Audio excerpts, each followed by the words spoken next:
Hello. नमस्कार बच्चों।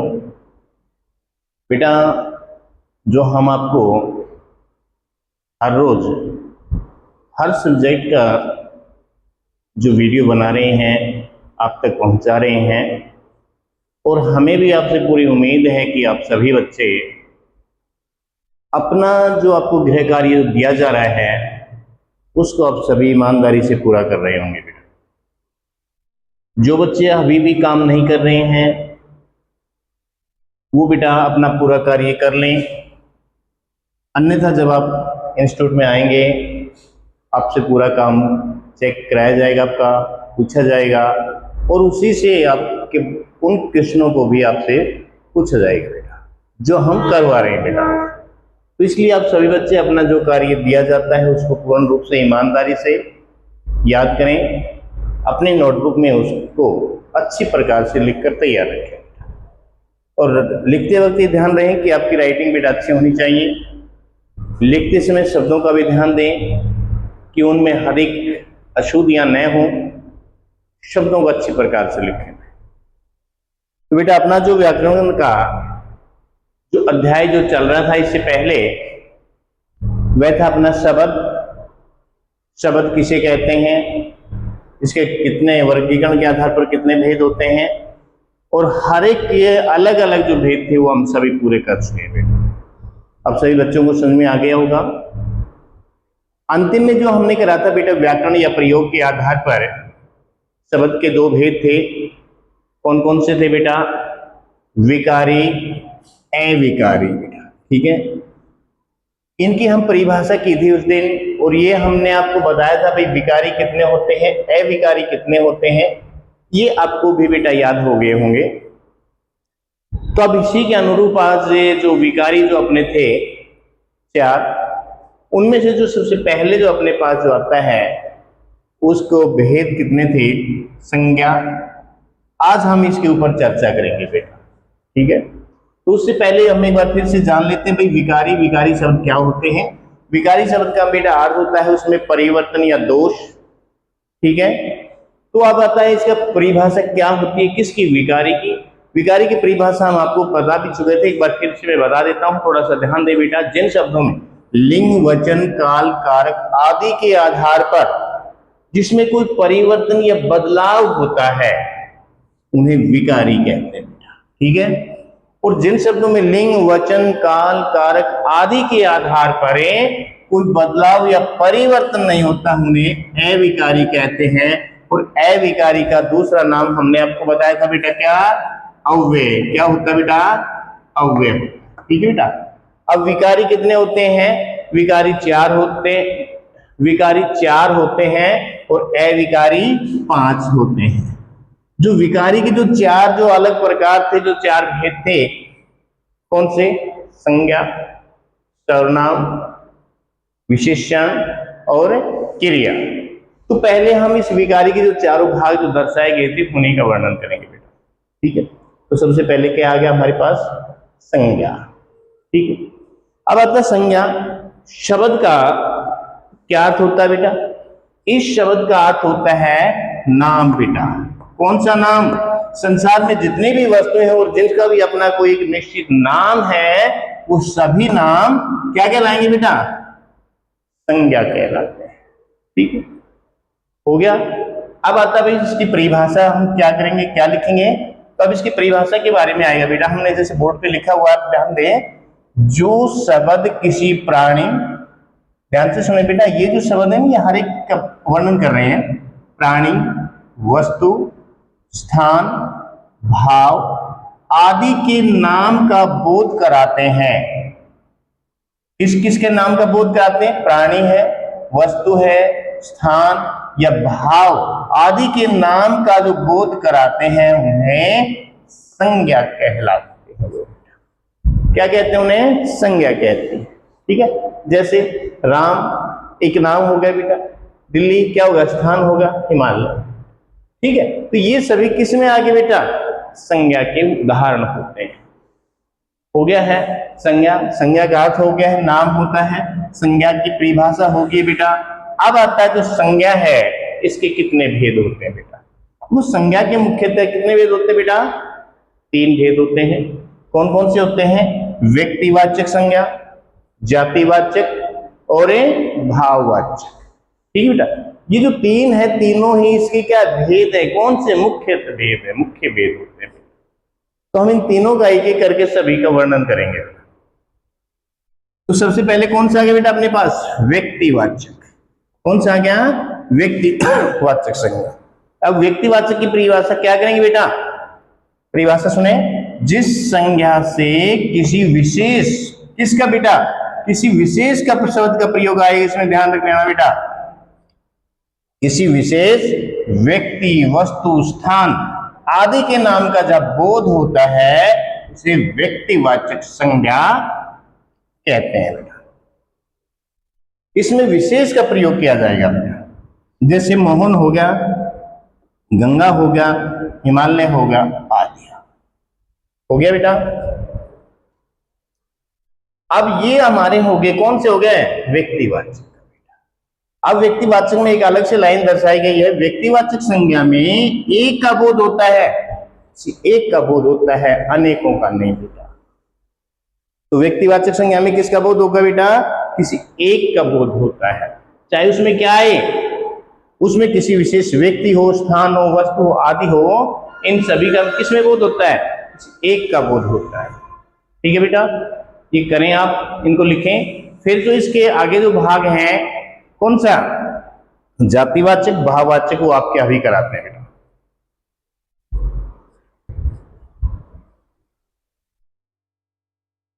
अब बेटा हम जो कर रहे थे पहले व्यक्तिवाचक का, उसकी परिभाषा हो चुकी है बेटा। अब जो हमने बात जो दूसरा आता है, जो संज्ञा की 3 जो मुख्यतः जो भेद थे, उसका दूसरा भाग आता है, कौन सा? जातिवाचक संज्ञा। कौन सा बेटा? नंबर 2, जातिवाचक संज्ञा। ठीक है, हो गया बेटा। अब जातिवाचक संज्ञा क्या है, किन्हें कहते हैं और इसकी परिभाषा क्या होती है? तो इसको जानने के लिए हम पहले परिभाषा को देखेंगे बेटा, उसको समझेंगे, उसके बाद में हम जानेंगे बेटा। भैया हमने क्या था, व्यक्तिवाचक में किसी एक चीज का प्रयोग होता है बेटा, एक का बोध होता है। ठीक है, तो अब इसमें जानेंगे हम इसमें किसका बोध होता है, इसकी परिभाषा क्या होती है। तो जातिवाचक संज्ञा क्या है?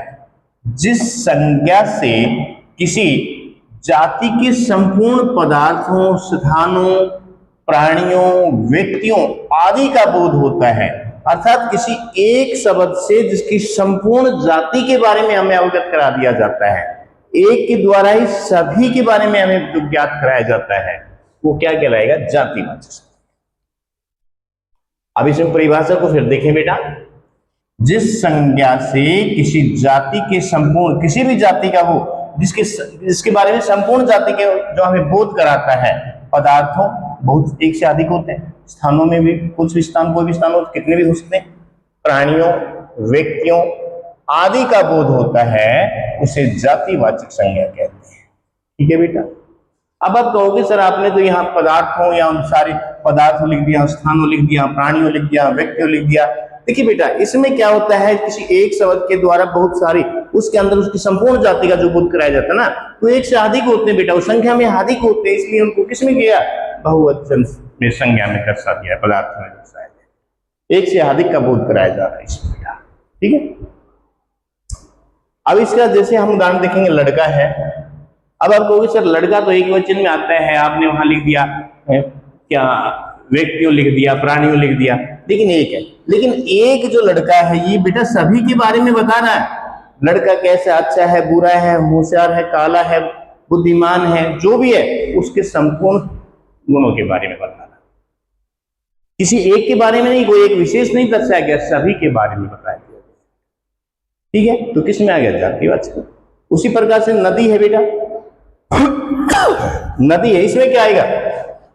ये सभी नदियों के बारे में बता रही है बेटा, गंगा, जमुना, यमुना, सरस्वती, कावेरी, गोदावरी, सभी के बारे में, कोई एक नदी इसमें विशेष नहीं है। तो नदी शब्द जब लिख दिया तो ये सभी के बारे में अवगत करा देती है। यदि हम किसी एक नदी का नाम लिख देते तो बेटा वो क्या हो जाता है? व्यक्तिवाचक हो जाता है। अब क्या हो गया? ये सभी नदियों के बारे में हमें क्या करा रही है? अवगत करा रही है, सभी नदियों के बारे में हमें बता रही है, चाहे जो भी नदी हो तो कैसी है, कहां से बह रही है, कितना विशाल क्षेत्र ना बेटा, तो सभी के बारे में बता रही है। तो क्या आ गया, जातिवाचक। पर्वत हो गया, उसी प्रकार से देश हो गया, कोई भी देश एक ऐसा है, किस प्रकार से, कितनी आबादी है उसके अंदर, कितना उसका क्षेत्रफल, तो ये सभी चीजें जो उसके बारे में बताई जा रही है बेटा, ठीक है। तो ये सभी किस में आ गए, जातिवाचक संज्ञा में आ गया बेटा। एक बार परिभाषा फिर से देख लें, नहीं आ रहा है तो बेटा, जिस संज्ञा से किसी जाति के संपूर्ण पदार्थों, अर्थात इसको हम दूसरे तरीके से कहते हैं भाई, जिस किसी एक शब्द से संपूर्ण जाति के बारे में जो हमें बतलाए या हमें अवगत कराए वह जातिवाचक संज्ञा, ठीक है। आप ऐसे याद करें, संपूर्ण पदार्थों, स्थानों, प्राणियों, व्यक्तियों आदि का बोध होता है, उसे जातिवाचक संज्ञा कहते हैं, ठीक है बेटा। उदाहरण हो गए, समझ गए बेटा, ठीक। अब हमारे दो भाग हो गए, कौन कौन से बेटा, व्यक्तिवाचक संज्ञा और जातिवाचक संज्ञा। अब जो जातिवाचक संज्ञा होती है बेटा, इसके दो उपभेद होते हैं। क्या होते हैं बेटा, दो उपभेद होते हैं। किसके होते हैं, जातिवाचक संज्ञा के क्या होते हैं, दो उपभेद होते हैं भाई। अब ये जो दो उपभेद होते हैं ये कौन कौन से होते हैं बेटा, ठीक है बेटा। अब ये दो क्या हो गए, जातिवाचक संज्ञा के उपभेद होते हैं। कौन कौन से होते हैं बेटा, द्रव्यवाचक संज्ञा और समूहवाचक। कौन से होते हैं दो भेद, द्रव्यवाचक संज्ञा और समूहवाचक, ठीक है बेटा। अब हम क्या करेंगे बेटा, जातिवाचक संज्ञा के जो उपभेद है ना, कितने, दो, दोनों का अब हम एक एक करके वर्णन करेंगे बेटा, ठीक है। तो सबसे पहले कौन सा करेंगे बेटा, द्रव्यवाचक संज्ञा, ठीक है। अब द्रव्यवाचक संज्ञा में क्या होता है बेटा, जो चीज बहकर चलने वाली होती हैं या जो पानी में घुलनशील होती है वो सारी किसमें आती है, द्रव्यवाचक संज्ञा में आती है, समझ गए। लेकिन इसमें अब जो द्रव्यवाचक जो संज्ञा जो हम पढ़ेंगे उसमें जो पहले बताया जाता था कि भाई जो चीजें घुलनशील है पानी में या जो बहकर चलने वाली होती हैं उन सभी को द्रव्यवाचक संज्ञा का उदाहरण मानना। लेकिन अब इसमें परिवर्तन हो गया, बदलाव लाया गया। क्या परिभाषा से देखेंगे, जिस संज्ञा से किसी ऐसे पदार्थों का निर्माण होता है जिस संज्ञा से किसी ऐसे पदार्थों का बोध होता है जिनसे अनेक प्रकार की वस्तुओं का निर्माण होता है। क्या है बेटा परिभाषा, जिस संज्ञा से किसी ऐसे पदार्थों का बोध होता है जिनसे अनेक प्रकार की वस्तुओं का निर्माण होता है, उन्हें द्रव्यवाचक संज्ञा कहते हैं। जिन वस्तुओं से किसी भी चीज का निर्माण किया जाए, जिसके द्वारा किसी वस्तु को बनाया जाए, वो सभी किस में आ गई बेटा, द्रव्यवाचक संज्ञा में आती है। पहले क्या थी, जो चीज पानी में घुलनशील है वो चीजें ही आती थी बेटा, ठीक है। अब इसमें कुछ उदाहरण लिखे हो बेटा हमने, जैसे सोना है, लोहा है, चांदी है, तेल है, चीनी है, पानी। देखिए बेटा, तेल तरल पदार्थ बहकर चलने वाला, चीनी पानी में घुल सकती है। अब आप कहोगे सर लोहा और सोना पानी में घुल नहीं सकते, ना बहकर चलते हैं बेटा। देखिए बेटा इसमें क्या है, जो भी धातु होती है ना बेटा, धातुएं, सोना है, चांदी है, लोहा है, तांबा है, एल्युमिनियम है, अबरक है, ये जो भी धातुएं होती हैं, धातुएं जब इनको गर्म करते हैं तो गर्म करने के बाद ये किस में आ जाती हैं, तरल पदार्थ का रूप धारण कर लेती है।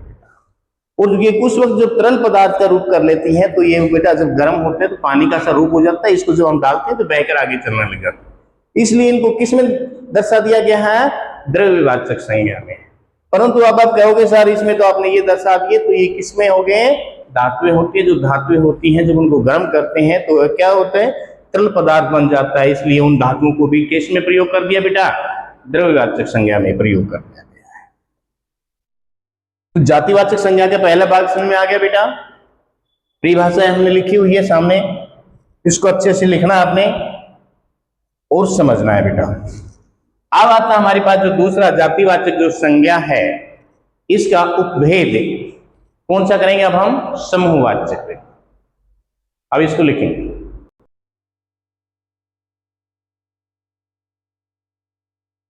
बेटा अपने कर रहे थे अभी द्रव्यवाचक जातिवाचक जो संज्ञा के दो उपभेद थे, उनमें से पहला हम कर चुके हैं द्रव्यवाचक संज्ञा। अब दूसरा जो उसका उपभेद था कौन सा बेटा? समूहवाचक संज्ञा। ठीक है बेटा, कौन सा है? समूहवाचक।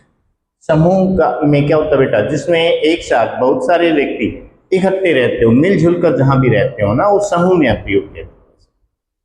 तो अब आता है इसकी परिभाषा क्या होती है भाई। तो द्रव्यवाचक के समझ में आ गई थी बेटा सभी को। अब करेंगे नंबर दूसरा है ये जातिवाचक संज्ञा का उपभेद समूहवाचक। तो अब इसकी हम क्या करेंगे बेटा? सबसे पहले परिभाषा करेंगे। देखिए परिभाषा में देखेंगे, जिस शब्द से किसी समूह या समुदाय, समूह जिसमें बहुत सारे व्यक्ति इकट्ठे बैठे हुए, कोई समुदाय का जिसमें बोध कराया जाए ना, जैसे बहुत सारे व्यक्ति जहां इकट्ठे रहते हैं किसी समुदाय में, वो बैठकर अपने कोई भी काम करते, बातचीत करते हैं एक जगह बैठकर, ठीक है, का बोध होता है, उसे समूहवाचक संज्ञा कहते हैं। ठीक है, परिभाषा बेटा आसान सी है। जिस शब्द से किसी समूह या समुदाय का बोध होता है उसे समूहवाचक संज्ञा कहते हैं। ठीक है, हो गया परिभाषा बेटा। जातिवाचक संज्ञा के दोनों उपभेद हैं, उनकी परिभाषा हो गई है। अब इसका हम क्या करेंगे बेटा? इसका उदाहरण देखेंगे बेटा। किसका? समूहवाचक। जैसे हमने लिखा हुआ ना बेटा, देखिए पहले सेना। सेना क्या? जो अपने सेना, अपने देश की जो सेना है ना बेटा, तीनों सेनाएं हैं, और उसमें काम करने वाले सभी जो सैनिक होते हैं, जितने भी उसमें काम करने वाले व्यक्ति हैं, तो सभी क्या कहलाएंगे? वहां एक सेना, उसमें काम करने वाले व्यक्ति हैं। उसमें बहुत सारे व्यक्ति एक साथ मिलकर अपना कार्य को पूरा करते हैं। कक्षा, उसमें क्या होती है बेटा? नाम तो एक है बेटा कक्षा, लेकिन इसके अंदर बहुत सारे विद्यार्थी एक साथ बैठकर अपने नियमित रूप से अपने अच्छी प्रकार से एक स्थान पर ही पढ़ाई करते हैं। तो क्या हो गया? बहुत सारे विद्यार्थी एक साथ इकट्ठे होकर जो काम कर रहे हैं अपना, तो किस में आ गए? विद्यार्थी हैं, तो क्या होगा बेटा? कक्षा होगी। अब आता भीड़ है बेटा। भीड़ में क्या होता है? जो हम कहीं जाते हैं, बहुत सारी भीड़ होती है बेटा, उस भीड़ में ये नहीं देखते ना कौन कहां से किस प्रकार से क्यों? क्योंकि उसमें बहुत सारे व्यक्ति इकट्ठे होते हैं। जिसमें बहुत सारे व्यक्ति एक जगह इकट्ठे होते हैं, क्या होता है बेटा? समूह होता है। तो भीड़ भी किस में आ गई? समूहवाचक में आ गई। अब टीम है, एक टीम एक होती है बेटा, लेकिन उसमें खेलने वाले बहुत सारे खिलाड़ी होते हैं, और जितने भी उसमें खेलने वाले जो अलग अलग व्यक्ति हैं, अलग अलग नाम से हैं, वो सभी क्या कहलाएंगे? एक टीम होती है। सभी मिलजुल कर एक काम में वो पूरा करने के लिए प्रयत्न करते रहते हैं बेटा, परिश्रम करते रहते हैं। ठीक है, तो इस प्रकार के शब्द हैं, ये किस में आगे बेटा? समूहवाचक संज्ञा का उदाहरण है। हो गया बेटा, व्यक्तिवाचक हो गया हमारा। जातिवाचक संज्ञा परिभाषा हो गई है। जातिवाचक संज्ञा के जो दो उपभेद हैं कौन कौन से बेटा? द्रव्यवाचक और समूहवाचक, दोनों हो गए हैं। द्रव्यवाचक जो आपकी जो संज्ञा थी उसमें क्या था? जो चीजें बहकर चलने वाली हैं या तरल पदार्थ है या जितने भी जो धातुएं हैं, सोना चांदी तांबा अभ्रक, सभी किसमें आते हैं बेटा? द्रव्यवाचक संज्ञा के उदाहरण होते हैं। हो गया। तो हमने जो संज्ञा के जो तीन जो भेद थे, तीनों में से हम दो कर चुके बेटा। कौन कौन से? व्यक्तिवाचक और जातिवाचक। ठीक है, अब इसका जो तीसरा जो भाग आता है क्या? ये भाववाचक संज्ञा। अब भाववाचक संज्ञा में क्या दर्शाया गया है बेटा? ध्यान से देखें इसकी परिभाषा पहले। जिस शब्द से किसी गुण दोष, किसी के गुण का, दोष का, उसके स्वभाव का, उसकी दशा के बारे में, या अवस्था के, या अवस्था, भाव या संकल्पना आदि का जहां बोध होता है उसे भाववाचक संज्ञा कहते हैं। इसे कहते हैं बेटा, जिस शब्द से किसी गुण, दोष, स्वभाव, दशा, अवस्था, भाव या संकल्पना आदि का बोध होता है उसे क्या कहते हैं बेटा? भाववाचक संज्ञा कहते हैं। ठीक है, भाववाचक संज्ञा होगी बेटा। अब इसके उदाहरण देखेंगे बेटा हम। अब उदाहरण देखिए बेटा, बुढ़ापा है, बचपन है, मिठास है, वीरता है। अब आप कहेंगे इन शब्दों में देखेंगे भाई हमें कैसे पता चला कि इसमें भाववाचक संज्ञा है। जब किसी भी चीज का निम्न स्तर से उच्च स्तर की ओर जैसे आगे बढ़ते हैं ना बेटा, परिवर्तन करते हैं, जैसे बूढ़ा से बुढ़ापा हो गया, परिवर्तन हो गया ना बेटा, बचपन हो गया बच्चा, बचपन हो गया, मिठास हो गया, मीठा से मिठास हो गया, वीर से वीरता हो गई, यानी कि परिवर्तन आ रहा, निम्न स्तर से उच्च स्तर की ओर जहां पर आकर्षित होता है वहां क्या हो गया, भाववाचक संज्ञा हो गई। ठीक है बेटा, तो हमने व्यक्तिवाचक, जातिवाचक और भाववाचक संज्ञा का जो आपका अध्याय था ये हम यहां तक का पूरा कर चुके हैं, और जातिवाचक संज्ञा के भी जो 2 उपभेद थे वो भी कर चुके हैं बेटा। अब आप सभी बच्चों को जो आज हमने कराया है विकारी का जो पहला जो भाग था संज्ञा, ये आज हमारा पूरा हो गया है बेटा। तो सभी बच्चों को अच्छी प्रकार से समझ में आ गया होगा पूरा अध्याय। अब सभी बच्चे जो हमने अभी आपको काम कराया बेटा, इस कार्य को अच्छी प्रकार से बेटा समझना है, अपने याद करना है, और याद करने के बाद सभी बच्चों ने आप अपने नोटबुक में इसे साफ सुंदर राइटिंग में सभी को लिखना होगा। अपना कार्य बेटा नियमित रूप से ईमानदारी से जो काम आपको हर रोज दिया जाता है उसको पूरा करें। आप यदि हर रोज अपने काम को करते रहेंगे बेटा, धीरे धीरे थोड़ा थोड़ा जो भी काम किया जा रहा है वो आपके लिए आसान रहेगा। यदि आप ये सोचेंगे कि हम लास्ट में 1 दिन में, 2 दिन में, 4 दिन में पूरा कर लेंगे, तो बेटा फिर आपका वो इतना अच्छे से कार्य पूरा नहीं हो सकता है। तो इसलिए आज जो हमने करा है ये अध्याय, इसको आप सभी बच्चों को समझ में आ गया होगा। अब सभी बच्चे इस काम को अच्छी प्रकार से पूरा करें बेटा। धन्यवाद।